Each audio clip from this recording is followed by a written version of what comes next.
예전에는 밑에다가 레진이라는 거를 두껍게 넣어서 앞니를 옥니를 안 만들려고 했어요. 실질적으로는 두께가 굉장히 두꺼워진 게 되죠. 이 정도 두꺼워지게 되면 발음에 역시 장애가 생깁니다. 그래서 최근의 장치는 CLB라고 하는 장치인데, 이 두께 장치가 2mm 전후예요. 보통 위아래 같이 붙이지는 않고요, 아래쪽만 먼저 붙이고 대부분 한 달 후에 적응이 되니까 적응되면 붙이러 오세요라고 하는데, 최근에는 일주일 후에 연락 와서 다시 붙이는 사람도 많아요.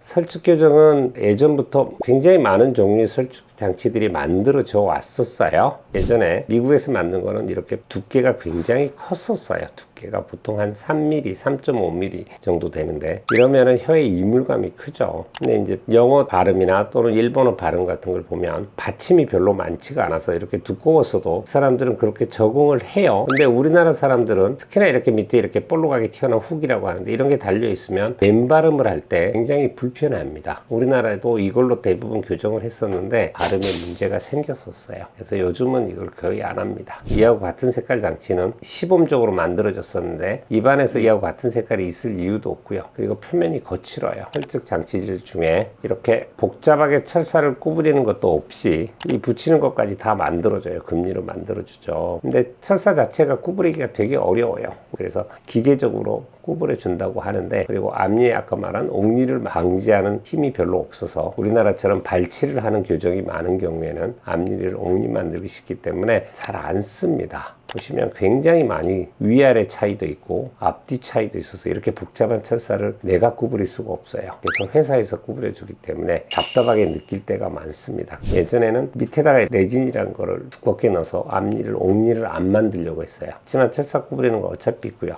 이렇게 두께가 두꺼워지다 보니까 브라켓이라고 하는 장치가 얇아지더라도 실질적으로는 두께가 굉장히 두꺼워진 게 되죠. 이 정도 두꺼워지게 되면 발음에 역시 장애가 생깁니다.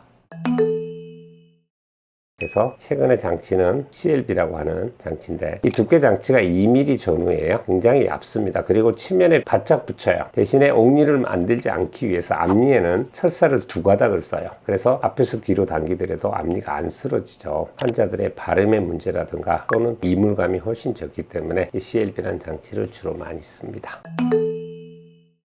보통 위아래 같이 붙이지는 않고요, 아래쪽만 먼저 붙이고 대부분 한 달 후에 적응이 되니까 적응되면 붙이러 오세요라고 하는데, 최근에는 일주일 후에 연락 와서 다시 붙이는 사람도 많아요. 한 2, 3일 지나면 적응이 다 돼서 괜찮으니까 위에 붙여주세요 라는 사람이 많기 때문에 그만큼 적응이 빨라졌어요. 그래서 설득 장치는 얇은 게 좋습니다. 앞으로 설득 장치가 발전된다 그러면 지금처럼 이렇게 철사를 놓고 했죠. 근데 이 철사에 반드시 구부려야 되는 부위들이 있었어요. 이걸 요즘에는 이제 철사를 구부리지 않고 이렇게 구부리게 됐었죠. 너무 얇으면 그것도 구부려야 돼요.